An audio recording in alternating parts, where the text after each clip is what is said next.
Assalamualaikum warahmatullahi wabarakatuh. Jirra jirtu. Masyaallah baga rabbi arrani singa. Alhamdulillah nagaa kooti. Na arrabsaa jirtu. Akkan cooma ergaa jirtu ku arrabaa keessanii. Wallah baroon jiran boyye. Wallahi applicationii yuun fayyadamne as keessaa baroon jira. Alhamdulillah. Wannan isiniin jedhu na arrabsaa jirtu. Uyye. Annama miidiyaa irraa galuu arrabaa keessanii.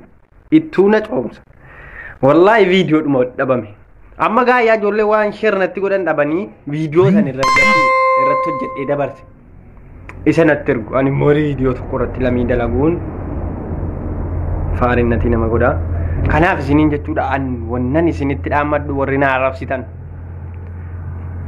na arrabsa saree naan jedha maaloo jaan jedha garuu haadhaaf abbaa koo arrabsitan Rabbi sinin dhiisin utuu haadhaaf abbaa qabdu haadha kootiif abbaa koo arrabsitu hookiin haati koo jiraatte abbaan koo jiraatte hin beettu alhamdulillah haadha koollee nan qaba abbaan illee garaa kiraa deemi rabbi siraa mataa godhuu fi du'aayinaa godhaati innan isiniin jedhu warri na arrabsitan waa'ee haadhaaf abbaa kana akiraatti ol gaafan rabbitti isin kennadhe warri haadha nama arrabsitu as keessa deemte akiraa ta'u hundaafu isinitti haadha nama jettiitu haadha qabdu nama hedduun argaa jira haadhaan nama narrabsina haadha utuu qabdan abbaa utuu qabdan yookiin haati sun jirti yookiin abbaan sun hin jiru nama hangala dubbii rabbi maal ajiraattu adiif maaliif haadhaan nama rabsitu anamma kana keessaa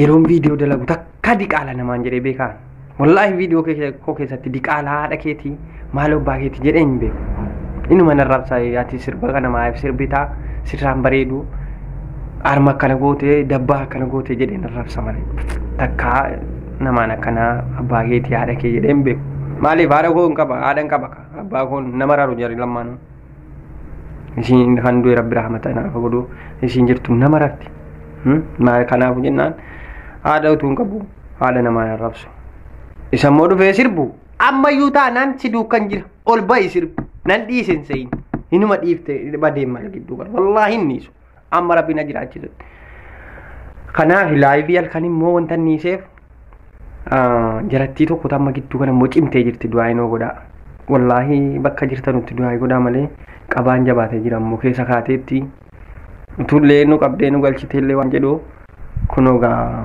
mana hidhaatti dhaqanii rakkachuudha maanaa rabbi bakka jirtanutti du'aayinoo godhaa warra mana hidhaa jiru du'aayii godhaa hundaafuu nullee warra bakkee jiru achi dhaquun oollu gidduu kana laafunoo kaleessa dheengadda qabaa jirti adaraa du'aayinoo